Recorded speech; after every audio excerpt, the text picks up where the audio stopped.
Guys, welcome to Goliath's Garage. Um, Today we have a new project that we're gonna work on. This was, or this is, a really nice car. I like it, at least. It's different. It's not a Mustang, which I'm always doing.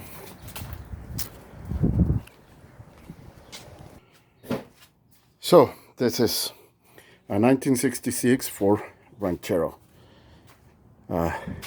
with a 289 two-barrel and a stick, which is the handles are broken. As you can see, it's a rough shape, but I decided to go with this one because the engine, it's very good. There's a few repairs or halfway repairs, but look at the interior. The interior is nice, or in the words of Freiburger, it's mint. I mean, can work on the steering wheel, but see, the dashboard is nice. The side panels and the seats are upholstered. I won't say that it's the best one. The color is not my favorite, but you know what? It's a nice one. So we're gonna start working on this one, and we'll see there what happened later. Thank you. And today we're gonna start with the engine. I have a few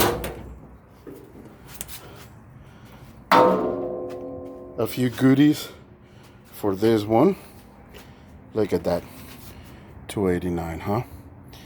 And it's a little bit of loving, huh? Well, let me show you what I have for this one.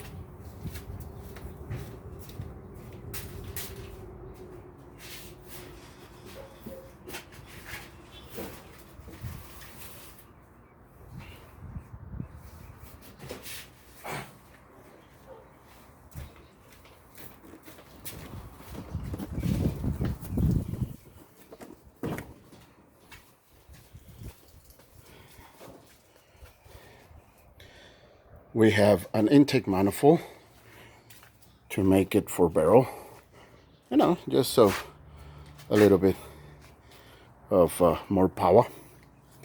And then we have an Edelbrock carburator. This is not sponsored by any chance, by any means, but what are you gonna do? I don't have that much followers, and most people don't care.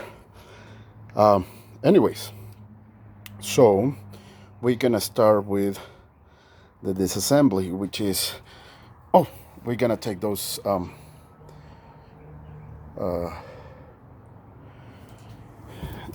these covers, these valve covers out. Then we're gonna take the carburetor out.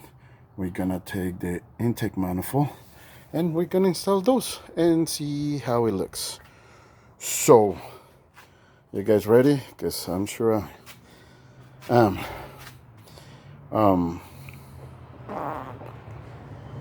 So a little bit of story behind this one. This was sold by a great guy, Charles.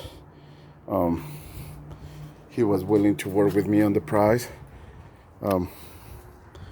He really hooked me up with a lot of stuff, like another hood, all the parts that it needs, because he was very good at bagging and tagging everything. So I have pretty much everything on this car. I don't know about those mirrors. I'm gonna have to get some used ones or some new ones and put them on. But other than that, it's pretty good. What we're gonna do today, instead of, besides the intake and the carburetor is gonna be to complete the seat, because you can't, the cable that it latches into it, which is this one right here. See, let me see if with a better lighting, see, it's off.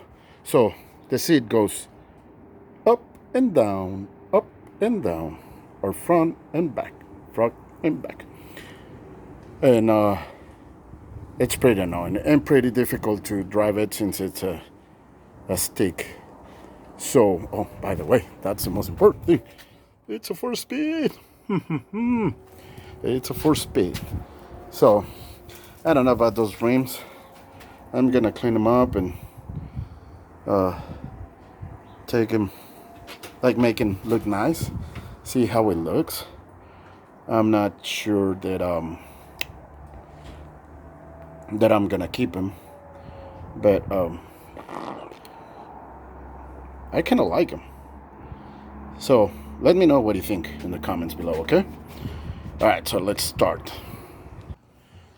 Okay, so the seat is out, and this is the cable that it hooks in both sides. And then when you pull the lever, you can move the seat back and forward. And it also returns it and lock it, so you're not sliding around all the time. So I took it out, and we're gonna chop about 5 inches on this, and then we're gonna bend it back again, because this is too large. And even though it has some adjustment here, okay, this is about 1.5 inches of adjustment, and it's not nearly enough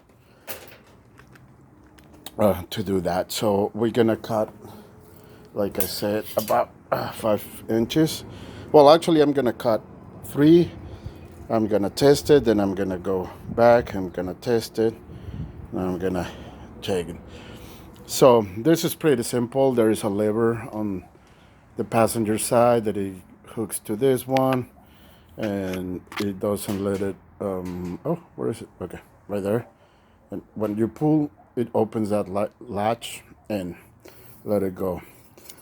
And the handle and the other latch is on this side. So when you pull, you can move both sides.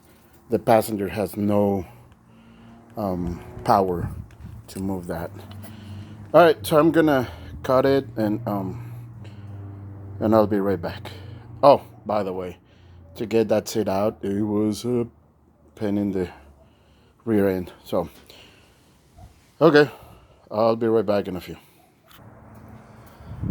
Okay, so now let's do the seat is done. So now let's do this.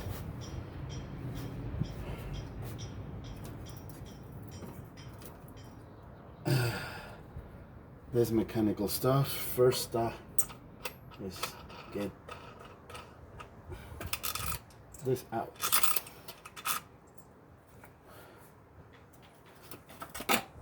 Nobody likes this.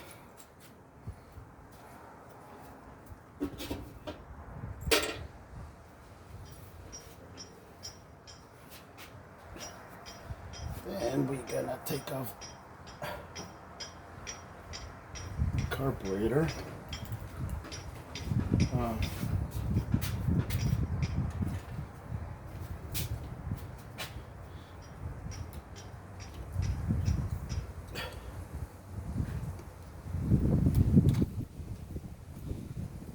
There we go.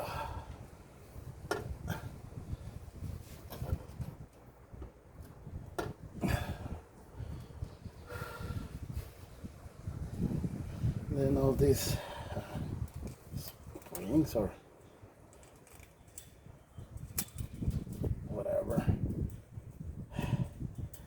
Wow.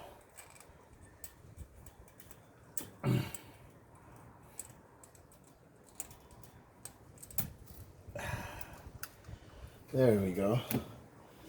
They're out.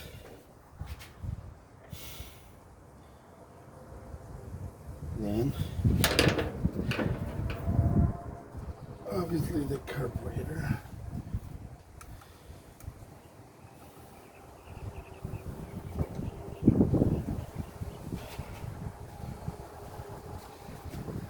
And I'll show you back when I get it off. We're just gonna have to take those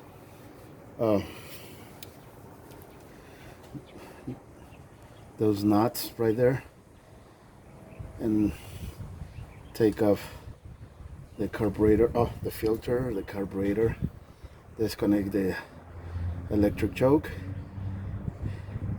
take it off, and I'll come back to you guys when it's all done. Alright. Alright, guys and ladies, carburetor it's off. So now we have to take the valve covers, and obviously we have to take the spark wires, the sparkulators. We'll say somebody in YouTube.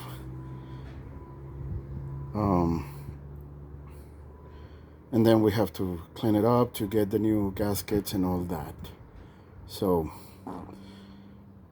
I'll come back again when everything is done. Well, not everything, but at least when the distributor is out and the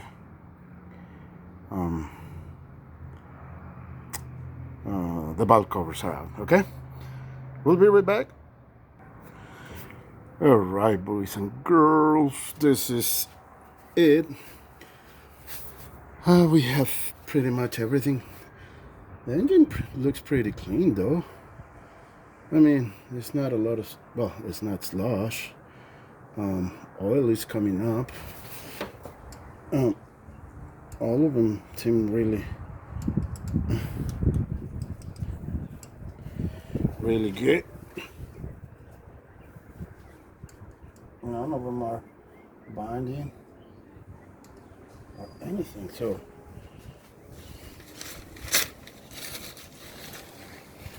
it looks really good. It doesn't have any ticks or tags.